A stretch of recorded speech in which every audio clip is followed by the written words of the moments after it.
Menteri tadi set up untuk memastikan hubungan antara agama ini, saya ingin bertanya, berapa kalikah mesyuarat telah diadakan? Apakah respon daripada nama-nama yang disebut tadi, adakah mereka menyertainya? Yang kedua, minta penjelasan juga daripada apa yang dibentangkan, ialah tentang apa peranan jawatankuasa antara agama ini dalam kes-kes yang telah menggugat perpaduan negara ini, seperti kes-kes sensitif yang berlaku di Damansara, yang berlaku sebelum itu kes kalimah Allah contohnya. Saya tidak melihat, saya minta penjelasanlah di mana apa yang telah dimainkan peranan pihak jawatankuasa ini. Dan yang ketiganya ialah penjelasan juga, adakah jawatankuasa ini berniat untuk memastikan penglibatan jawatankuasa ini juga terdiri pada ahli-ahli parlimen daripada Pakatan Rakyat yang mungkin ada pandangan-pandangan untuk memastikan hubungan antara agama di negara kita ini berada dalam tahap yang harmonis.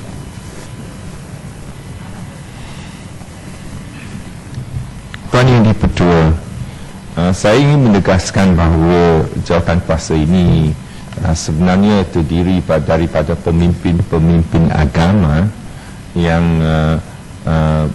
merupakan pemimpin masyarakat tetapi bukan ahli politik yang aktif, ya. Sebab kita mahu supaya para pemimpin agama dapat bertemu dan berunding di antara mereka sendiri tanpa apa-apa juga penglibatan politik, ya.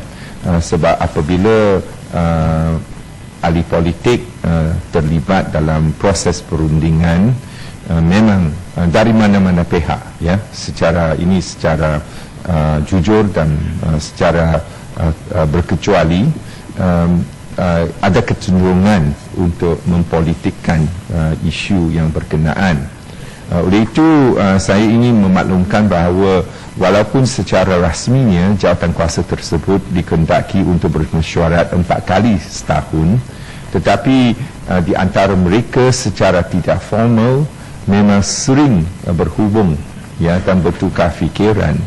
Dan apa yang amat penting ialah untuk mereka menjanakan dan juga mewujudkan satu keyakinan di antara mereka sendiri, supaya apa juga isu yang akan dibangkitkan secara terbuka dibincangkan terlebih dahulu, ya.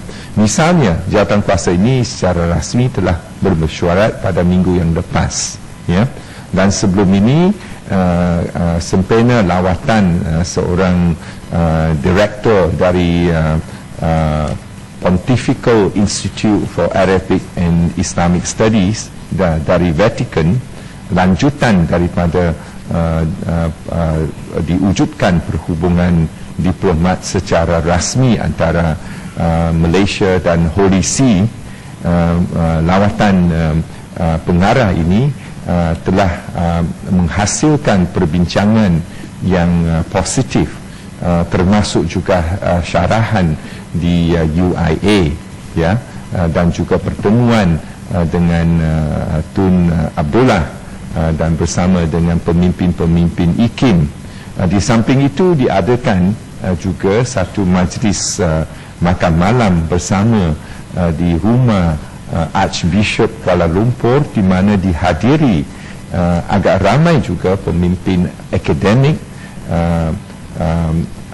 agama Islam dan bukan Islam yang bersama bermesra bertukar fikiran.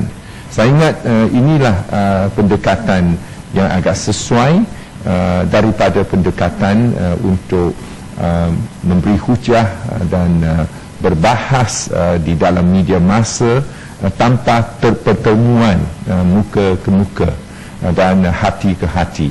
Maka saya percayalah bahawa dengan bantuan secara positif daripada pihak ahli politik, ya, dan pemimpin politik dan masyarakat, maka beberapa isu yang menggugat masyarakat kita kemungkinan akan dapat satu persefahaman, walaupun bukan penyelesaian secara sempurna kerana dalam isu yang melibatkan akidah dan melibatkan kepercayaan masing-masing, kadangkala tak ada penyelesaian sempurna yang dapat dicapai, khasnya dalam masa yang tersingkat ini.